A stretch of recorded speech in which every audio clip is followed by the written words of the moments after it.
Good morning students. B K Mishra sir की class में आप सभी का हार्दिक स्वागत है।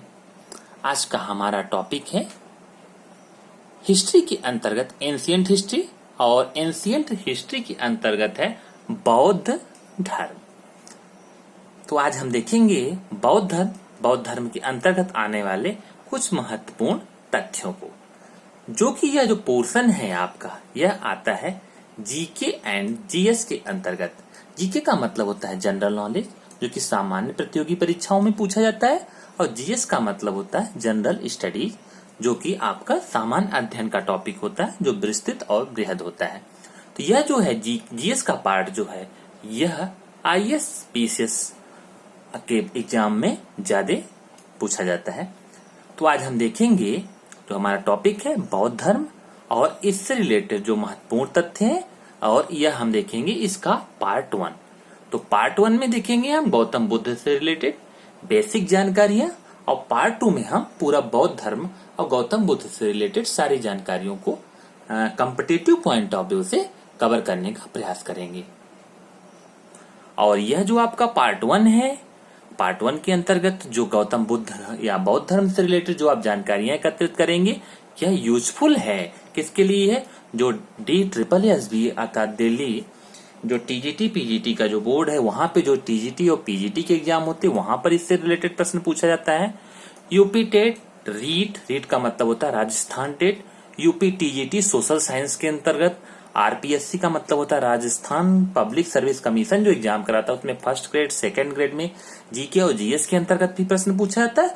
और जो लोग सोशल स्टडीज से प्रिपरेशन करते हैं उनके लिए भी अति महत्वपूर्ण है। एमपी में जैसे वर्ग 1 है, वर्ग 2 है, वर्ग 3 तरह के एग्जाम होते हैं, वहां पर भी इससे रिलेटेड प्रश्न पूछे जाते हैं। एमपी वर्ग 1 और वर्ग 2 में जो सोशल स्टडीज के स्टूडेंट हैं और जिनका विषय जो इतिहास है उससे जो प्रिपरेशन कर रहे हैं, उनके लिए अति महत्वपूर्ण टॉपिक है। तो चलते अब हम देखते हैं बौद्ध धर्म के अंतर्गत पार्ट 1 और उसके कुछ महत्वपूर्ण तथ्यों को। पीला हो जाएगा। अब हम देखते हैं बौद्ध धर्म के अंतर्गत आने वाले कुछ महत्वपूर्ण तथ्य, इंपोर्टेंट फैक्ट्स रिलेटेड टू बौद्ध रिलीजन। तो पहला जो हमारा फैक्ट आता है, गौतम बुद्ध का जन्म। किसी व्यक्ति का जन्म हुआ होगा, उसके पेरेंट्स होंगे, तो सबसे पहले हमारी बेसिक जानकारी हमें गौतम बुद्ध से रिलेटेड रखनी कि गौतम बुद्ध का जन्म हुआ था, या तो सभी को विदित है। तो गौतम बुद्ध का जन्म कब हुआ था, तो वह कब हुआ था, इसके समक्ष आपके समक्ष तथ्य दिया है 563 ईसा पूर्व में गौतम बुद्ध का जन्म हुआ था। अब हम देखते हैं दूसरी तथ्य की तरफ चलते हैं, जो अनदर फैक्ट है। बुद्ध की जीवन की वह घटना जिसे महाभिनिष्क्रमण के रूप में जाना जाता है। महाभिनिष्क्रमण मीन्स होता है उनका घर से चले जाना। तो महाभिनिष्क्रमण के रूप से उनकी किस घटना को जाना जाता है, तो उस घटना का नाम है उनका गृह त्याग, अर्थात जब उन्होंने घर को छोड़ा। अब आता है कि गौतम बुद्ध के मैरिज के बाद उन्होंने किन दशाओं में गृह त्याग किया, वह हम आगे के पार्ट 2 में देखेंगे। अब हम अगले फैक्ट की तरफ चलते हैं कि गौतम बुद्ध की माँ किस वंश से संबंधित है। अति महत्वपूर्ण प्रश्न है। तो गौतम बुद्ध की माँ किस वंश से संबंधित थी, तो उस वंश का नाम है कोली वंश से। तो गौतम बुद्ध की माँ किस वंश से संबंधित थी, कोली वंश से।